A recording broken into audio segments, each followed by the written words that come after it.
हिमाचल सरकार में लोक निर्माण एवं PWD ministers mister Vikramaditya Singh ji, हमारे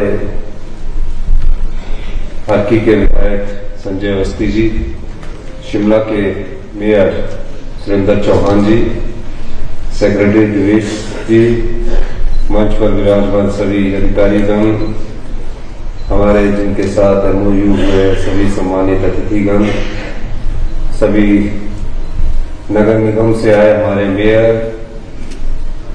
डिप्टी मेयर, नगर पंचायत के अध्यक्ष, नगर परिषद के अध्यक्ष, सभी सम्मानित वार्ड मेंबर और हमारे बैंक के सभी अधिकारीगण। आज मुझे खुशी इस बात की है कि हमने 2 साल पहले पूरे प्रदेश में जिस प्रकार डिजिटाइजेशन के लिए दिशा में कदम बढ़ाए थे, उसमें आज हमने एक पोर्टल का लॉन्चिंग की है। और मुझे खुशी इस बात की भी है कि हमने स्वच्छ शहर समृद्ध शहर कार्यक्रम में आपने मुझे मुख्य अतिथि बनने का मौका दिया, इसके लिए मैं आपका आभार प्रकट करता हूं। आज हम नागरिक सेवा पोर्टल को लॉन्च कर रहे हैं, जो कि एक परिवर्तनकारी कदम है। एक राज्य एक पोर्टल पहल के तहत नागरिक सेवा पोर्टल के लॉन्च के साथ हमारा उद्देश्य राज्य के सभी शहरी स्थानीय निकायों में एक integrated end to end online समाधान प्रदान करना है। पहले चरण में पोर्टल 9 आवश्यक सेवाएं प्रदान करेगा, जिनमें से 7 नागरिकों की जरूरतों के अनुरूप होगी और 2 शहरी स्थानीय निकायों के प्रबंधन को बढ़ाने के लिए डिजाइन की गई है। व्यापार लाइसेंस और संपत्ति कर प्रबंधन से लेकर शिकायत निवारण और सामुदायिक स्थानों की बुकिंग तक की ये सेवाएं अब बस एक क्लिक दूर होगी और आने वाले समय में 45 सेवाएं इस प्लेटफॉर्म के माध्यम से मिलेगी।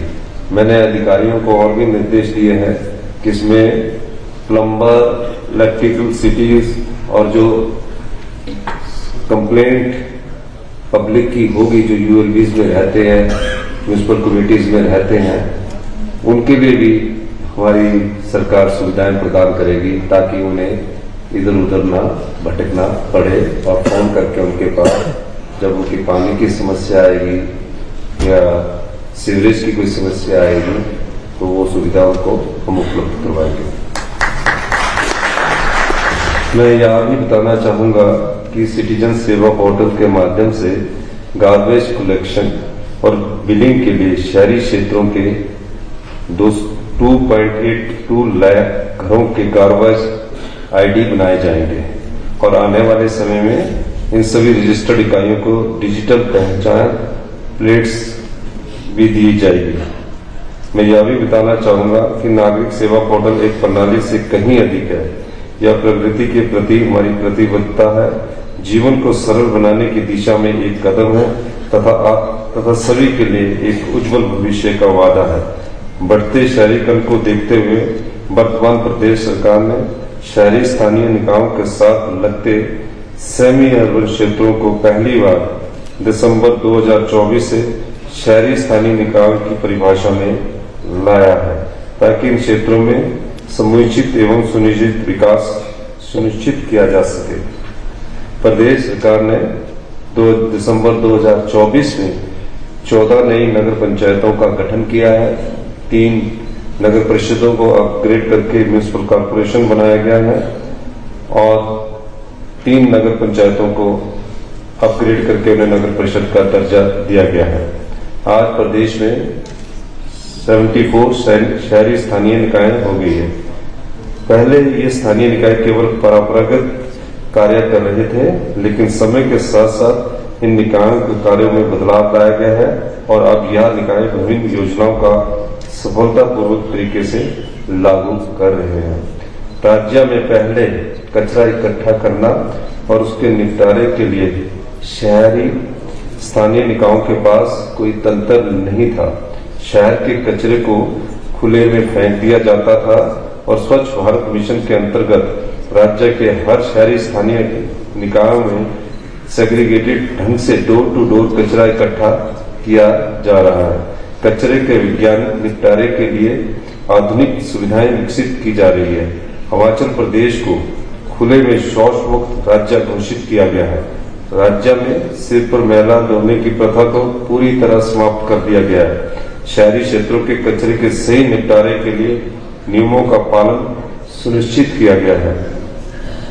शहरों में रह रहे गरीबों की आजीविका को चलाने के लिए हमारी सरकार ने मुख्यमंत्री शहरी आजीविका गारंटी योजना चलाई जा रही है। ये मनरेगा की तर्ज के अनुसार ही चलाई जा रही है और जो अब क्षेत्र जो पहले ग्रामीण क्षेत्रों में थे, अगर नगर पंचायतों में मिले हैं, नगर परिषद में मिले हैं, नगर निगम में मिले हैं, उनमें सभी प्रकार की जो सुविधाएं जो ग्रामीण क्षेत्र के अनुसार मिलती थी उनको अगले 3 साल तक उसी प्रकार की सुविधाएं मिलती रहेगी और उन पर उसी प्रकार का जैसे पानी का बिल है उसी मीटर रीडिंग के हिसाब से पानी का बिल भी आता रहेगा और जो भी सुविधाएं स्वरोजगार से जुड़ी हुई है जैसे मनरेगा के तहत वो भी उनको मिलती रहेगी। राज्य सरकार शहरों में रह रहे गरीबों की आजीविका को चलाने के लिए मुख्यमंत्री शहरी आजीविका गारंटी योजना चलाई जा रही है।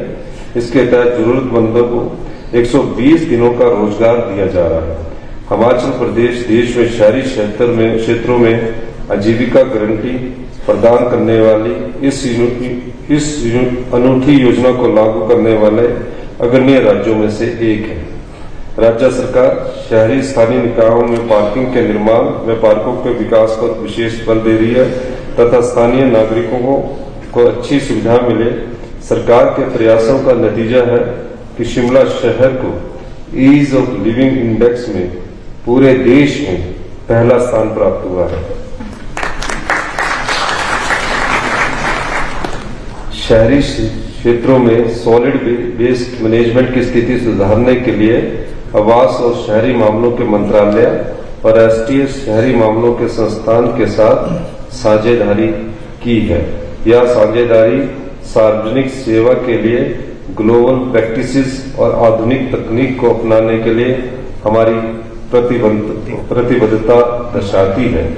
एक ही मंच पर डाटा को इंटीग्रेट करने के साथ यूएलबी अब तेजी से धन वितरण, बेहतर परियोजना नियोजन और विभागों में समन्वय को सुनिश्चित कर सकते हैं। मैं हर नागरिक से इस मंच का पूरा लाभ उठाने और नगर पालिका प्रशासन को प्रभावशाली बनाने में हमारा साथ देने का आग्रह करता हूं। आइए हम सब मिलकर हिमाचल प्रदेश को ई गवर्नेंस और नागरिक सशक्तिकरण का एक मॉडल बनाएं। शहरी स्थानीय निकाय यह सुनिश्चित करेगी सार्वजनिक शिकायतों के समाधान के लिए 10 फरवरी 2025 के सभी वार्डों में समाधान शिविर आयोजित किए जाए।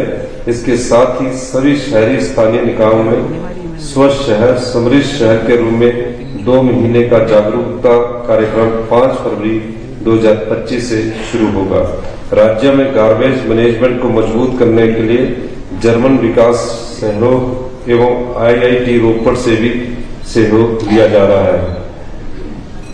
मैं आपको ये भी कहना चाहता हूं कि हमारी सरकार जब से आई है, हम चाहते हैं कि हमारी सरकार के विकास के जो भी केंद्र बिंदु है उसमें तीव्रता से गति प्रदान की जाए और निश्चित तौर पर हमारी सरकार इस दिशा में काम कर रही है। प्रदेश में क्लाइमेट चेंज का भी प्रभाव देखा जा रहा है और धीरे धीरे जो क्लाइमेट चेंज का प्रभाव देखा गया है उसमें जो मौसम है उसमें कहीं ना कहीं बदलाव आना शुरू हुआ है। अब आप देखते होंगे कभी अत्यधिक सर्दी पड़ रही है और जब प्लेन इलाके होते हैं और शिमला जैसा शहर भी है बहुत अधिक गर्मी यहाँ पड़ती है। आपदा आई उसके लिए भी क्लाइमेट चेंज की कहीं ना कहीं कुछ ना कुछ प्रभाव उसका भी रहा है। हम चाहते हैं कि सभी शहरी क्षेत्रों में स्वच्छ जल पेयजल उपलब्ध करवाया जाए क्योंकि अभी जो हमारी प्रैक्टिस है हमें उसमें धीरे धीरे से हटना पड़ेगा। हम शिमला शहर में ओजोन बेसिस पर जो पानी की लेटेस्ट टेक्नोलॉजी है उस आधार पर अपनी जनता को पानी उपलब्ध करवाना चाहते हैं और उसके लिए पायलट प्रोजेक्ट के रूप में हमने शिमला शहर को चुना है। आने वाले समय में हमने यूवी रेस के माध्यम से भी क्लीन वाटर की दिशा में आगे कदम बढ़ाया है, लेकिन अब आने वाले समय में उससे जो एडवांस टेक्नोलॉजी पूरे विश्व में है, हिमाचल प्रदेश धीरे धीरे चरणबद्ध तरीके से हम उस टेक्नोलॉजी को बढ़ाएंगे ताकि हमारे जो नागरिक है, हमारी जो जनता है, हमारी जो जनसंख्या 70 लाख के करीब है, उनको स्वच्छ जल उपलब्ध हो सके। अभी जब आप पानी पीते हैं और हम खाना भी खाते हैं तो कई बार आपको उसमें क्लोरीन और ब्लीचिंग पाउडर की स्मेल आपको उसमें मिलती है। तो हम चाहेंगे कि इस प्रकार का किसी भी प्रकार से हमारे लोगों को पानी उपलब्ध ना हो। और मैं ये भी कहना चाहूंगा कि हम सब लोगों को सभी मिलजुल कर जो भी हमारी योजनाएं हमारी सरकार की आ रही है वो आत्मनिर्भर हिमाचल प्रदेश की दिशा में बढ़ते हुए कदम है।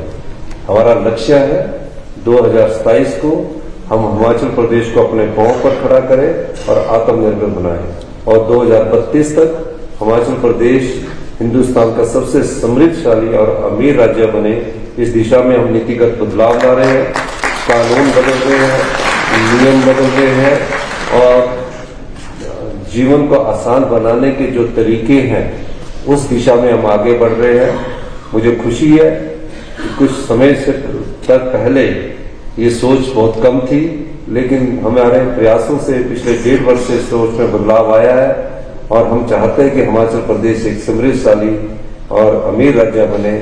इसके लिए आप सबका सहयोग चाहिए। अभी कुछ फैसले किए हैं, आने वाले समय में कुछ और फैसले होंगे जो हिमाचल के हित में होंगे।